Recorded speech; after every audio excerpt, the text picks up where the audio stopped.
The Monk is one of my favorite books. I hope that you love it too. It is in a totally different tradition than the other things we've been reading, and I want to talk about that for a minute. First of all, it's in, if you look at the title page, the tradition of a romance. It calls itself The Monk, a Romance. Um, and the romances, we've been reading romances like love stories, but this is following in um, a tradition of romances that are more like the woman who needs to be rescued by the knight errant, or the sort of not, what's the opposite of precursors, the literary sort of followers of the tradition of Don Quixote, for example, which Don Quixote was also mocking. These highly formulaic novels or romances that are one of the other genres that novels developed from.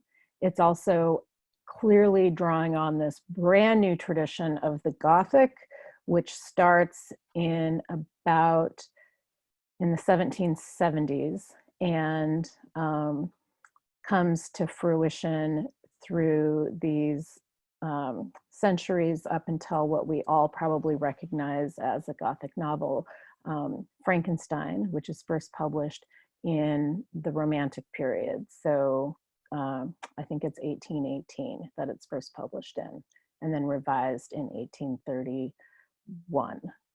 I'm just pulling those numbers out of my head. But romances and the Gothic are intertwined in this way, where we normally have, and this book will go on to have, first person narrators whose reliability is questioned and whose some element of the supernatural is always invoked or involved or somehow at least tangential to the story. There's usually, the setting is a far off location, some like scary space, and there's usually some father figure who's scary and frightening, and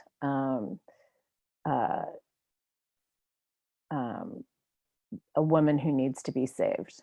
And you can see how the conventions of the romance and the conventions of the Gothic overlap each other. The Monk or the romance is still quite distinct from a novel, and they don't really come together until the 19th century, where we want to call Frankenstein a novel. In the 18th century, they're still sort of separate. So this seems outside of the tradition of Pamela, Evelina, even though those are stories about romantic love. They aren't romances in this sense. And this isn't a novel in the sense that Pamela and Evelina are novels. Okay. One of the things that's fabulous about this book is that a lot of stuff happens, and our narrator is this hilarious, cheeky voice who walks us through this crazy story. And we begin, of course, with Antonia, who is, I'm looking for the exact quotation, at this church where, oh, and they're Catholic. They're Catholic, and it's set in Southern Europe. All of the settings are in Southern Europe, which makes it scary, and scary morally and immoral. And at this church, the people are there to see or to be seen. They're not there to be improved. However, they are all struck by the sermon of this monk. Antonia says of herself, "Does that make me a saint?" inquired Antonia. "Bless me, then I am one, because she knows not what consists the difference of man and woman." This harkens back to our discussions about ignorance versus innocence. She here is so ignorant of the distinction. That seems to be what constitutes her virtue here. And then we get to, and then her aunt is a foil for her. I have to point out my favorite line in 18th century literature, even though it's totally misogynist. I don't care because it's hilarious. I don't have it marked here in a place where I can find it. No, I do. On page 34, the narrator writes, "She was wise enough to hold her tongue. As this is the only instance of a woman's ever having done so, it was judged worthy to be recorded here." Okay, totally misogynist, of course, and we hate that. Also the kind of cheeky that I'm talking about. All right. So in the first section, we get Antonia and her aunt set up as foils. We also get the two men set up as foils for each other. And we also get a lot of foreshadowing, especially from Antonia's dream and the gypsy's predictions. We sort of move then to the story of Agnes. And Agnes is being punished for having a lover. And the lady prioress and Ambrosio both condemn her. And she curses Ambrosio, saying, this is page 49, "What temptation have you vanquished, coward? You have fled from it, not opposed seduction. But the trial will arrive. The day of trial will arrive. Oh, then, when you yield to impetuous passions, when you feel that man is weak and born to err, when shuddering you look back upon your crimes and solicit with terror the mercy of your God.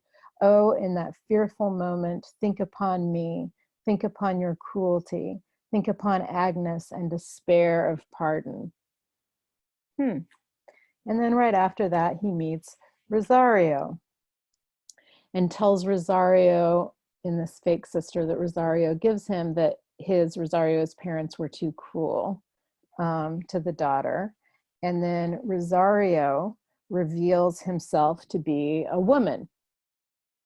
And Ambrosio has to decide what to do. This is on page 58. On page 65, Ambrosio sees her breast. Oh, that was such a breast. His eye dwelt with insatiable avidity upon the beauteous orb. We love our narrator here.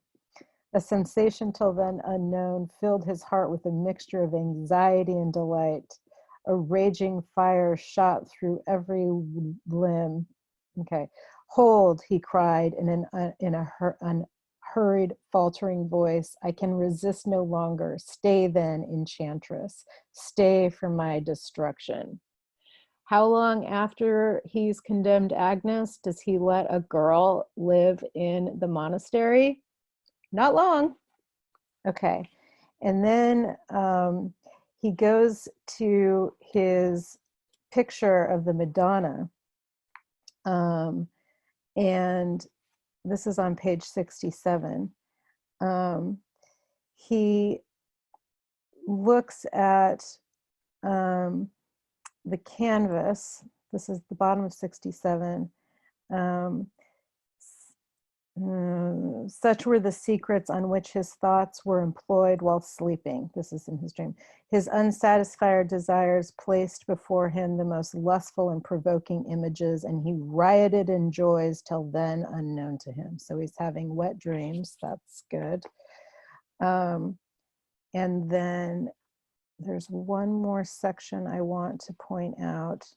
Oh, well, I guess I'll just skip um, to the end where he gets Matilda's assistance in living, and then he yields to the temptation of her body. He kisses her.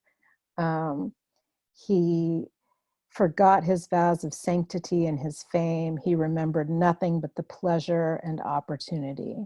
That's on page 90. So this hasn't taken very long for him to go from condemning Agnes to having sex with, or something like, with Matilda in the monastery. And it's that kind of irony that's shaping the first part of The Monk. I hope you love the irony. I hope you love the narrator. And I'm determined to make even Jamie find the book acceptable. Okay.